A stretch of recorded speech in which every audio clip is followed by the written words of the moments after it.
તો 11 રોટલી 21 રોટલી કે 51 રોટલી તમારી યથાશક્તિ પ્રમાણની રોટલી બનાવી અને ગાયોને ખવડાવી દેજો। ઘાસ સારો નાખો તોય રોટલી ખવડાવો તોય કીડીનું કીડિયારો પૂરો કૂતરાના દૂધ બિસ્કિટ ખવડાવો અને ચકલાનો ચણ નાખો અને જે બી પશુ પક્ષી દેખાય જરૂરી નહીં કબૂતર ગમે તે કાબરો હોય પોપટ હોય જે બી જીવ હોય જો દેખાય ને તો છે ને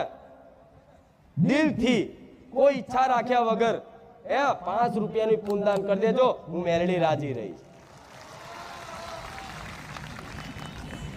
માડી તું પુણ્યદાન કરાવવાનું કેમ કે છે થાય ને આવું કે માડી તમે બારેજા ધામમાં આવનારા ભક્તોને પુણ્યદાન કરવાનું કેમ કહો છો થાય ને આવું તો હું તમને જાહેરમાં કહી દઉં કે તમે દુખી છો એનું કારણ પાપ કર્મ એટલે હોમે આગળ જતા તમે સુખી થાવ એના માટે